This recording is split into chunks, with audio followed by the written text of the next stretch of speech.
Assalamualaikum warahmatullahi wabarakatuh. Saya Anissa Dwi Utami dengan NIM 2209010067. Di sini saya akan menjelaskan tentang analisis eksploitasi industri fast fashion terhadap pekerja tekstil di negara dunia ketiga melalui sudut pandang Marxisme.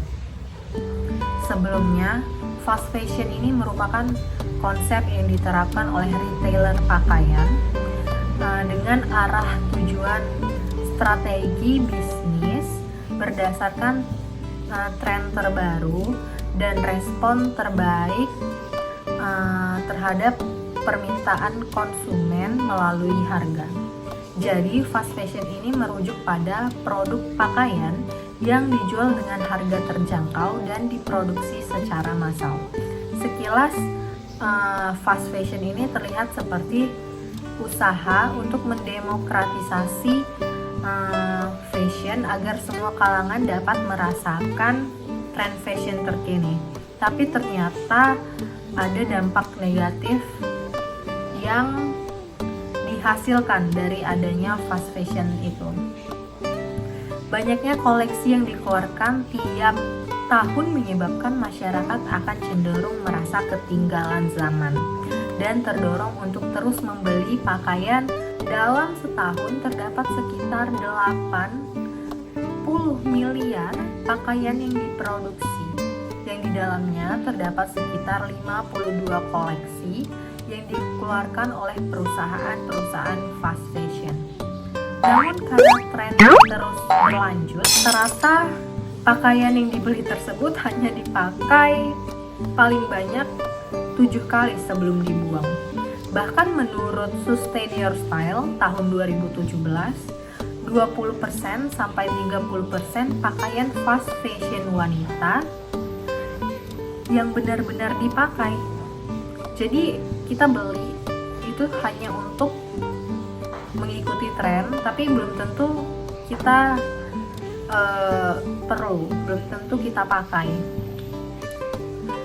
Hal tersebut membuktikan bahwa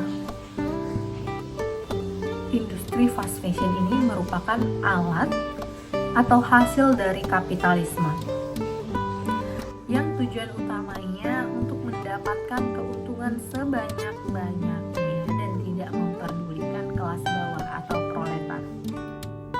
Perusahaan fast fashion tidak lagi mempedulikan dampak negatif yang mereka timbulkan dari industrinya terhadap alam dan lingkungan, bahkan pada para pekerjanya.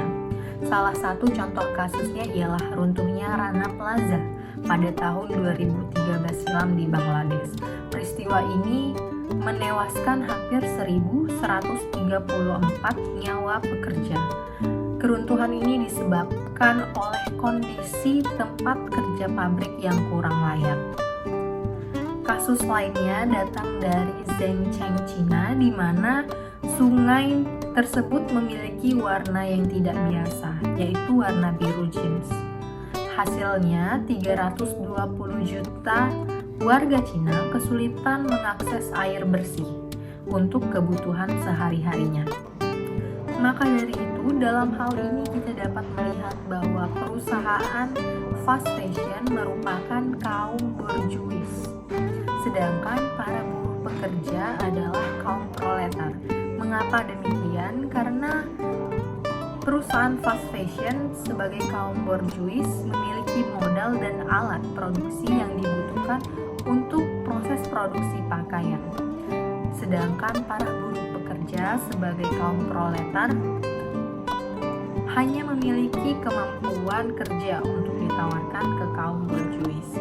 Perusahaan fast fashion sebagai kaum borjuis hanya menaruh perhatian pada perolehan keuntungan yang mereka dapatkan, sehingga mereka mengabaikan hak-hak pekerjanya untuk mendapatkan gaji, situasi, dan sarana bekerja yang baik. Para pekerja sebagai kaum proletar memilih untuk tetap bekerja. Mengapa demikian? Karena mereka tidak memiliki pilihan lain. Mereka memilih untuk memilih pekerjaan tersebut dengan gaji yang sangat minim dan kondisi yang tidak manusiawi daripada mereka harus menjadi gelandangan tanpa pekerjaan dan meminta-minta.